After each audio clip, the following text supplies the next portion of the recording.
Passons à l'écriture de la méthode readAllClient. Allez, on poursuit avec l'écriture de nos méthodes. Nous revenons dans notre fichier client manager. Je vais agrandir ici. Et cette fois, nous allons passer à la méthode readAllClient. Pour l'instant, on a écrit une méthode qui nous permet de lire les informations liées à un client donné. Bien, cette fois, nous allons créer une méthode qui va lire l'ensemble des clients stockés dans la base de données, autour du cas, dans la table client. Alors, pour ce faire, en fait, on va reprendre un petit peu ce que l'on a fait là, parce qu'en fait, toute la structure qui est là, c'est du PDO, d'accord? Donc, nous, ce qu'on a besoin dans notre méthode readAllClient, c'est de créer une requête SQL. Bon, alors ce que je vais faire, un petit peu de copier-coller ne fait pas de mal. Donc là, ici, je vais copier la requête SQL qu'on avait mise dans la méthode readClient et je viens la coller à l'intérieur de la méthode readAllClient. Bien sûr, c'est pas la même requête SQL puisque là, ici, on va faire un select all from client. C'est tout. On va demander à afficher l'ensemble des informations stockées dans la table client. Alors par contre, ça veut dire quoi? Bien, ça veut dire que lorsque l'on va invoquer la méthode readAllClient, nous n'aurons pas besoin de lui envoyer un paramètre, elle va juste faire un select all from client. Bon, très bien. Alors maintenant, c'est du PDO, donc là ici, qu'est-ce qu'on va avoir besoin? On va avoir besoin de préparer la requête SQL, et puis on va arranger ça comme on a fait, comme on a l'habitude de le faire dans une variable qu'on va appeler $rec. Après, vous pouvez l'appeler $toto si vous voulez.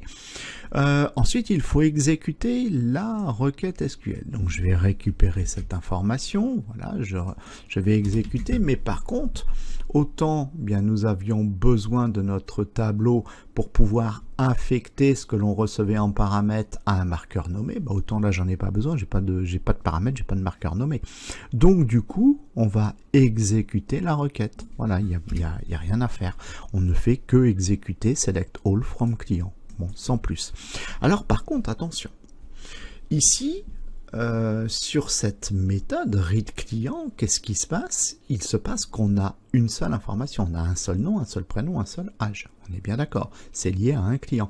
Or là, readAllClient, on va avoir autant qu'il y a de clients dans la table client, autant je vais avoir un nom, autant je vais avoir un prénom, autant je vais avoir un âge.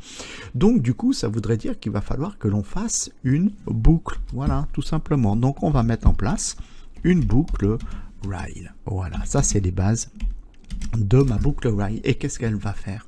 La boucle while, je vais aller récupérer ça ici.